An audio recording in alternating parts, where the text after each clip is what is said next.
Hi there, it's Paul from Devongunsmith Diaries, and this one is a little bit of a cheat. These barrels have been struck up and they've had all sorts done to them, getting rid of a few scratches and marks. There's a couple of blemishes there. These are not going to be a perfect job, and these have not been sent away for finishing by a London finisher, which is what I normally do. This is going to be how to cold blue barrels like a pro, DIY style. So let's get into it. If you enjoy the content, don't forget, like, subscribe and click the notification bell.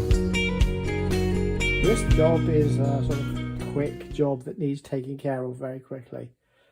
The work's been done, and then there's this lack of bluing. So in a DIY setting, you could use 600, 800, 1000 grit, or you could use Merklon black cloth as well, just lightly scouring the dirt off. Now, if I can find it, I've got a piece around here that I've used already. And it was disgusting. Look, brown, rust, all sorts coming off it. So firstly, this is not the same as hot caustic bluing. This is not traditional rust bluing. This is good old fashioned, quick and easy, quick bluing. Okay, now there's plenty of bluing salts you can buy, and they all have the same sort of constituents: phosphoric acid, silicon trioxide or something, and copper sulfate are the most common ones. Selenium dioxide, that's right, yeah. So it gives you a nice, quick and easy job. This is something a DIY gunsmith, if you want to be, could do. The only problem is, in a traditional bluing situation, you'd have stainless steel gullies or baths, sometimes even with gas burners underneath, to put these in and get them nice and hot. I'm going to show you some hacks, how to do it at home without all the stuff. So before we start washing these barrels down, I've got some soapy water here with freshly boiled water. Now that will aid in degreasing. We're going to use some solvent to follow it up, to clean up afterwards and take away the moisture, but a little bit of moisture won't matter. And indeed, when I've done traditional bluing, I've actually never really worried about washing it off, because it blues up lovely anyway when you boil them. These are not in perfect condition. They're satisfactory, and that's the description I will be using throughout this video. So we haven't got a trough. How are we going to do it? Bearing in mind, a 500ml bottle like this is going to cost you 25 quid. If you use all of that 500ml with a 3-to-1, you'd end up with 2 litres, and even then that won't even touch the bottom of some of these trays. So you're going to use a lot of bluing salts to do it that way. Got a trick for you, just wait there. So this is what is known as polyethylene lay flat tube. It's packaging, and in fact sometimes I use it to ship off parts in. It's quite handy. I don't have a heat seal gun or anything like that, and my local supplier is Torbay Packaging, and you can see there, torbaypackaging.co.uk, info@torbaypackaging.co.uk. That's hyphenated packaging, and this is 4-inch 250 gram. So a roll of this will cost just shy of £20. And I said to them, what about my viewers when they're going to ask for a couple of meters this? They said, well, we could probably send them something. It's the postage that's going to cost more money. But if enough of you ask, they might do small packs. It's the carriage, and you only need a few bits. But let's get into how this is used. I will just being the rough gunsmith, I will just tie a knot in one end. Simple as that, really. So this creates a low volume tube, as you can no doubt see. So that's what I'm going to use. We only have to make up a pint of that stuff, and that bottle over there will do more than one gun then. And you're already using a micron film on it anyway. So there we go. Let's get into this then. We've got to clean the barrels first. So this is probably too hot for my hands. So I better put some protective gloves on, because there's acids in that bluing salts anyway. Now, it's November, it's quite cold outside. I'm going to use hot water on the barrels to degrease them. And there's a reason for that, because it will leave the intrinsic ambient temperature of the barrels above freezing. They'll be a bit warmer, and that will help with the reaction. So let's just crack on. Yeah, that's working nicely. Bit of grime. I've already taken the worst off these. And don't worry about the table, it's fine. It's there to do a job. Yeah, because I've already checked these over, they're fine. So I don't need to blue the insides, do I, of the barrels, because they'll make them all black. You want them all clean and shiny. I've already rubbed these down, and it's up to you guys how far you take striking them up and how mad you go with it. So that's a good degrease. Clean kitchen towel. They will wash in the washing machine. There's no point worrying about it. Just take the worst off. There's a little grime there. Now, you can, for extra efficacy, use a bit of solvent, and why not? That'd be fine. Better dry that off, because I don't like wet. I don't like leaning on wet surfaces. Right, I should take those out, but first I've got to get some corks, some wine corks. Be right back. So I buy these from the local hardware store. Can we get them to fit? These are synthetic corks, which are disappointingly not quite the same. They are theoretically able to be squoze. That's a proper word, guys. So I'm going to have to turn these down on the linisher to get the effects I want. I'll be back. Okay, so it turns out it is real cork underneath there, guys. So I've got some sort of weird waxy coating on them for health and safety, I suppose. So there's one gone there. That's the final one, if I can get it to squeeze in. No reason why I shouldn't be able to. Right. So now I've just reduced the volume once again. Now, some of you will be crying out, you've left the ejectors in, Paul. What the hell are you playing at? Right. Dirty hack. Quick hack. Get some silicone grease. I've got my clean gloves on once again, so I've got to be careful. So I don't want to put grease back on everything, having degreased it. But put a big thick glob of grease, silicone grease there, all around here. It doesn't matter if we blew that. Oh, look at that. Epic fail. Grease will kill everything else. So there you go. They are protected. And I can strip that down. I've just got to get that little bit degreased there, because that will show. What a pain. Got it on my glove. What a travesty. What a cowboy. Honestly. Fortunately, it's disposable. I'm going to quickly use some solvent to wipe that down, because these things happen. There's no point in getting all freaked out about it. I'm sure one of you will do a face palm in the... People are so opinionated. It's quite funny. Right.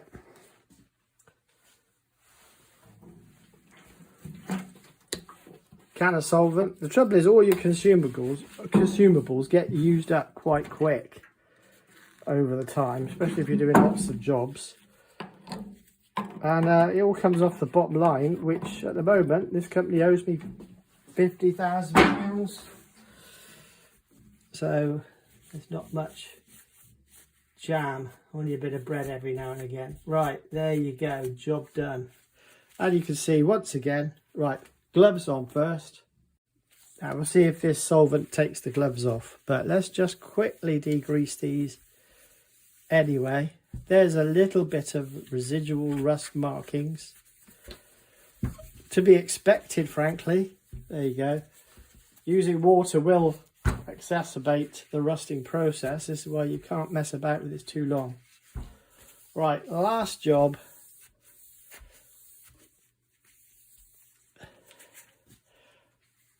I need to get these warm. Right, that's degreased. They are in pretty good shape, but I do need to warm them up. Or do I? Let's just get that bag. Let's get these in the bag. Let's see what happens, guys. So this is a no mess gunsmithing hack by yours truly. I actually give myself little challenges, those being if I don't have all the equipment, how do I do it? I need the solvent, don't I? So I've got a 50% of this. So what I'm going to do now is going to make up another 50% because it's 3/4 to water. I'm going to put hot water in. So I've got enough to basically the same again. I'm going to just put the same again up to that label roughly. I'll be back with some hot water and mix it up. So this will then be warm. And that's how I get the reaction going. But you don't want it hot because it'll melt the plastic. See you in a minute, guys. Okay, so this was 1/4 blue ink salts, 3/4 water, of which 2 of those were recently boiled.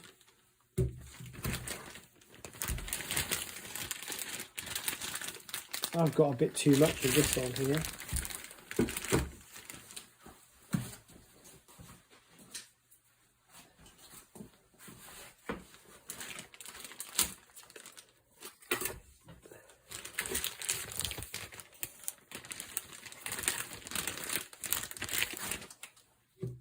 Anyway, see if I can do this on camera. This is going to be such fun.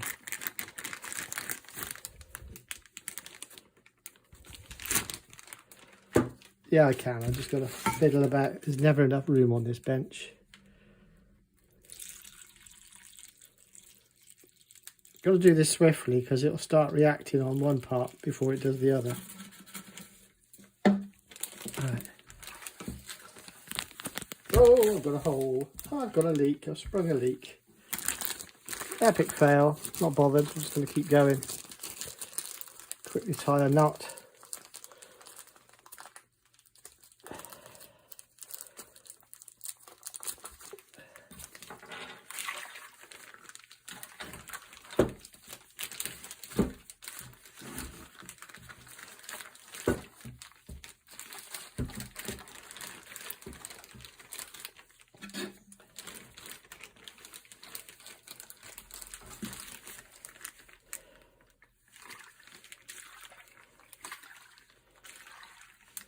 This needs 3 minutes in this warm water, this warm solution. So I've got to just pinch this up a little, make it a bit tighter.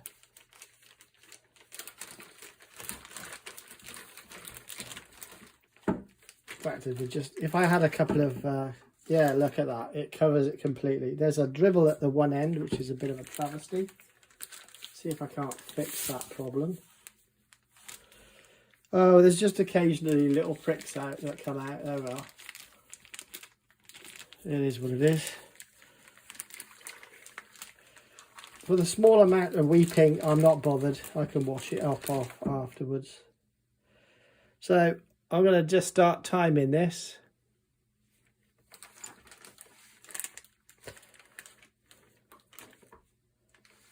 But I think you get the general gist. I'll be back in a minute.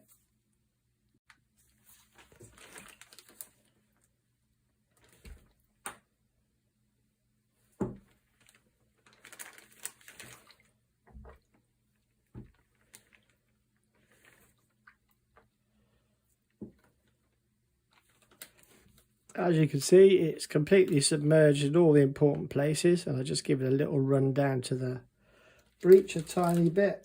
There's just a tiny weep hole. What I've done is I've taken it off the roll I got from Torbay packaging. Instead of wasting the first turn, which has had all the abrasion and the storage and knocks about, there's a pinprick hole in one place. This 250 gram is fine. If you wanted to go a bit mad, you could get 500 gram, but this is a 4-inch lay flat tubing package. Yeah, there's a slight leak here, not terribly, but this is still no muss, no fuss. If I had to do this for cold blues, I wouldn't be that terribly bothered.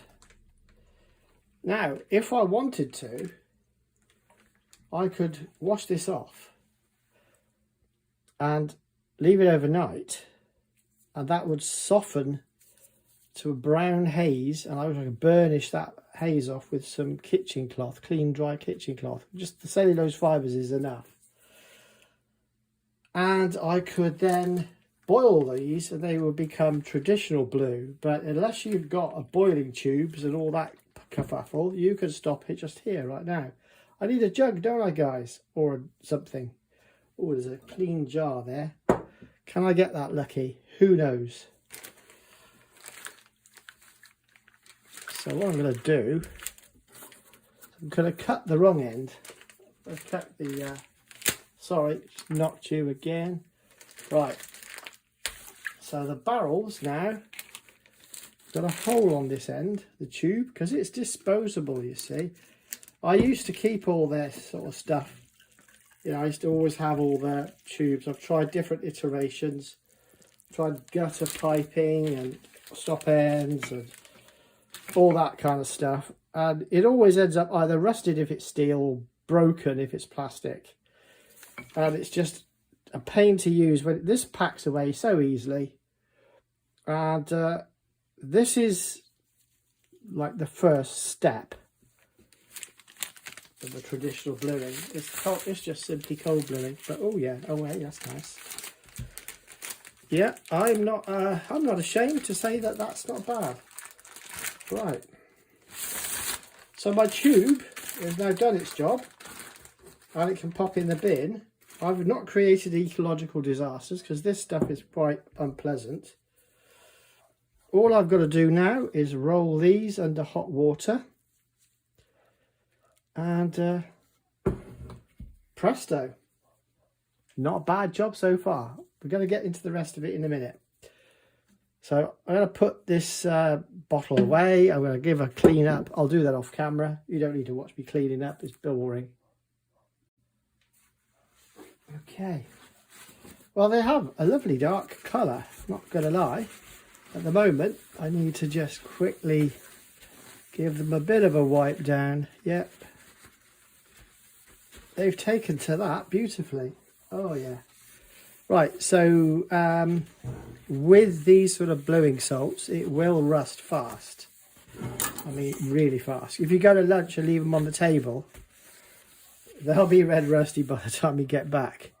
I don't want to take too much of the material off, but I don't want it to be a funny colour either. Anyway, they look a bit, they got a slightly blue hue to them, which is quite interesting. But what we're going to go straight into now is dewatering salts, dewatering oil.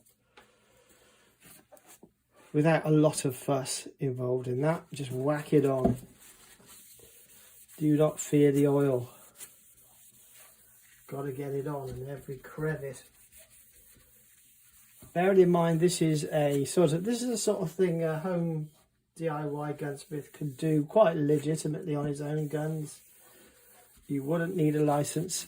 This could be classed as gun care by anybody with a common sense approach to guns. So, are celebrations in order for my cousins in America, I wonder? I would say so. Certainly with the First and Second Amendment rights, I think they'll be protected now, which has got to be a good thing. I don't bang on about gun rights, but interestingly, we had the Bill of Rights, 1698, which part of your American Constitution was based upon. And oh god, these will take 24 hours to fully come up to spec, but you have got to get plenty of oil on them. When I get them from the London barrel bluer, they are drenched in this stuff. They come in newspaper drenched in it, but he's obviously done the traditional rust blue, which is amazing. And I don't, apart from this little table, I don't have much to go on now. I used to have a workshop, but actually I'm working in less space more efficiently, so bangs for your buck, guys. I will see what these are like tomorrow, and indeed if I need to, if I deem it necessary, I'll give an update. But warts and all, guys, that looks quite nice. Just need to make sure I get every bit of this gun covered in oil. I suspect my London barrel finishing friend, oh, that's probably solder, I can probably see. Anyway, doesn't matter, it's fine. They look beautiful. Thanks to Torbay Packaging in Devon in England for their assistance. They were quite, they know me. I go down there with funny little requests and off the wall, you know, off license usage for products. That worked a treat. And I haven't even used a part of the roll yet, but I plan to use that as my bluing tray from now on, because the old tray I had rusted and I basically chucked it out. I had a 4-inch gutter pipe with ends on. That worked, but you couldn't see what was going on inside, which I prefer to be able to see what's going on. I like the colour of these. They haven't fully developed or bloomed yet, but they're there or thereabouts. I can't remember. So, you know, this is the DIY solution, I think, for a more appreciable sum. You could do these every year. If you had 2 or 3 barrels, I think you could use a bottle of the cold blowing salts up. You could do 4 barrels with that using this method, because you're not going massive on the volumetrics. The chemical has reacted and made a lovely job. I'm very pleased. It's not barrel finishing, it's the DIY version.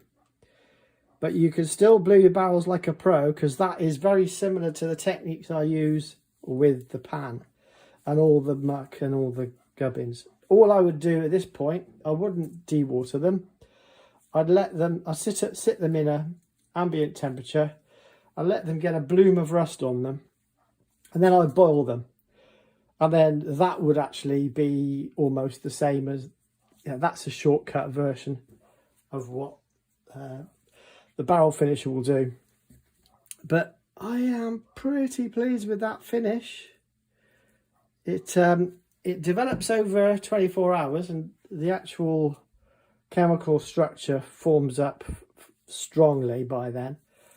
But yeah, as a cheap and quick and easy dirty hack for beginners and DIYers, that's not a bad way of getting your barrels up for that Boxing Day shoot. And you look, oh, my barrels look terrible, I'll be the most scruffiest person on the shoot. Do this, they'll look great for the day. If you're given to carry, you know, having dirty hands with earth on them and mud, and especially blood, because that'll ruin barrels, blood will. The hematite actually accelerates the rusting. You can tell I didn't get my finger grease on any of these during that process, so that was important. And the itemised cost for that was under a £5.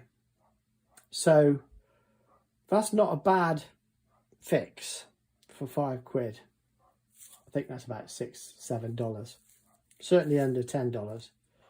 So you could Blue your barrels like a pro, DIY style. That was the idea of this little project. I just wanted to see if it could be done, because these were in need of more than just a touch-up. They needed all of it rubbing down and all of it bringing back up to make it more uniform. This is one of those disposal guns, and the customer came in and, oh, I love it, but can you blue the barrel? I said, I haven't got time or money to send them off to the barrel bluer. Would you let me just do them myself, and I'll do them in the cost of the price that we've dealt on?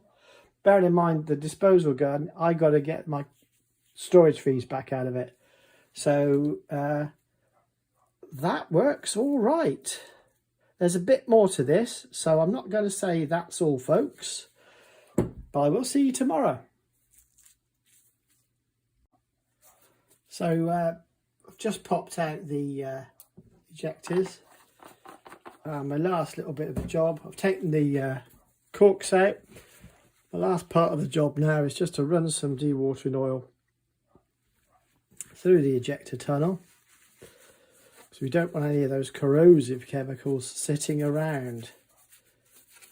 That grease has done a nice job of actually stopping them getting too gunked up, but it's taken a bluing anyway. And you can see there where the exposed surfaces have taken a bluing. That will be faced off, so there's no harm, no foul there anyway, guys.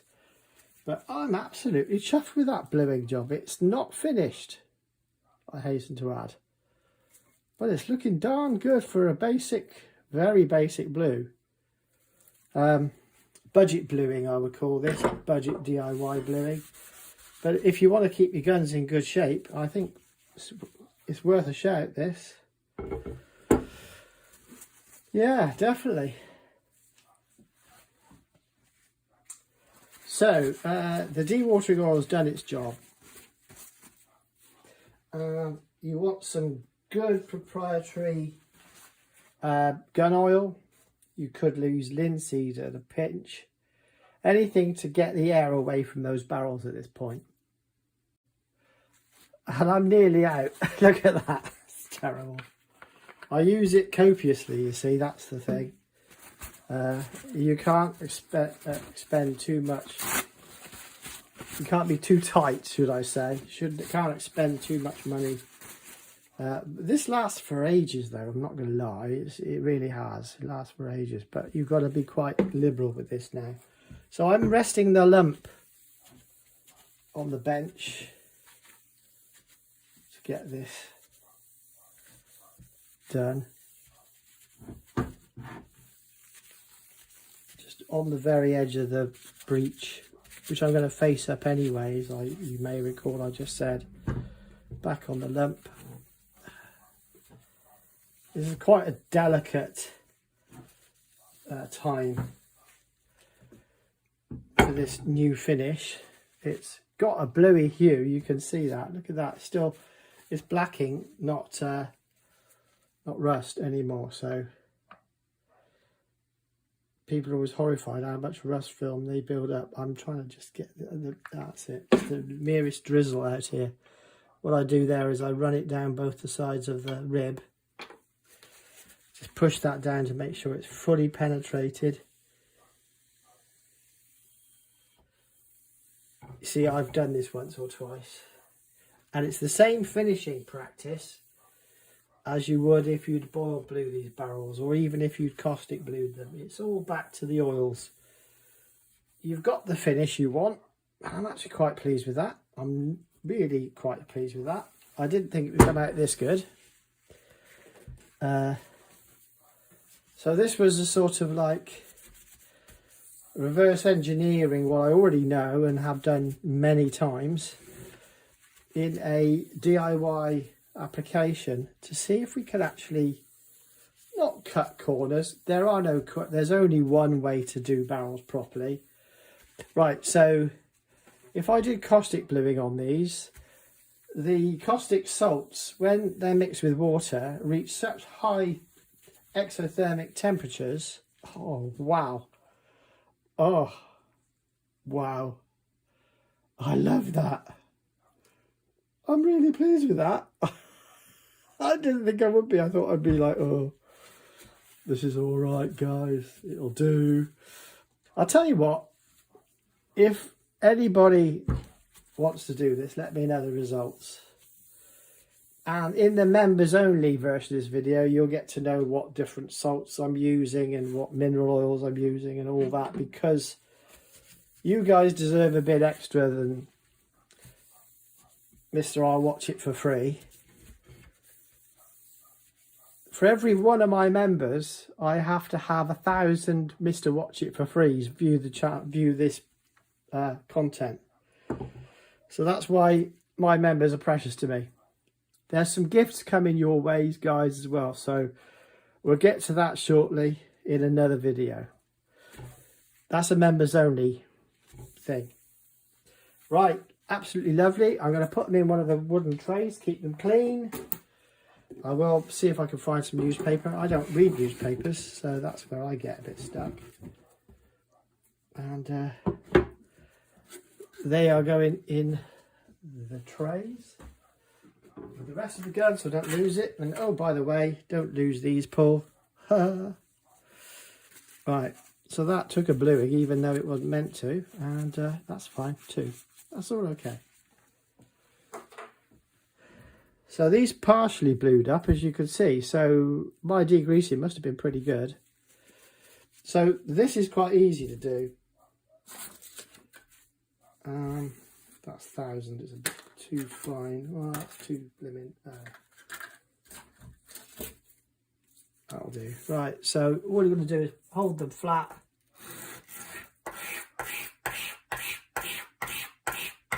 Draw them across the face. You can use a little sanding block on Mr. Fine. There you go, polish back up again. You can go through the grits if you want a high polish as well. That's always the preferred method. There you go. There's nothing wrong with those. A little bit of cleaning is all you need. One. There's the other one. There it is. Just take off any moisture.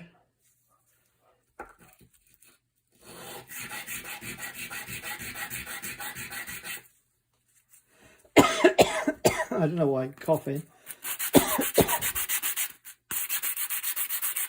Need a cup of tea, guys. That's what it is. There you go. I'm happy with that. Right, lovely. Bit of oil on that.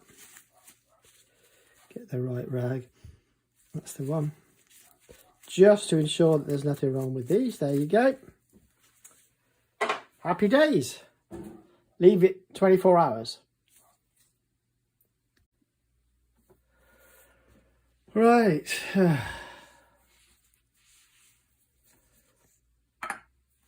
Need to put a bit of grease on there, don't I?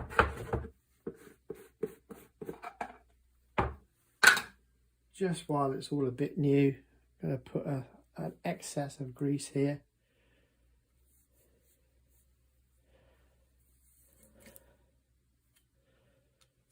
Just until things bed in a bit better.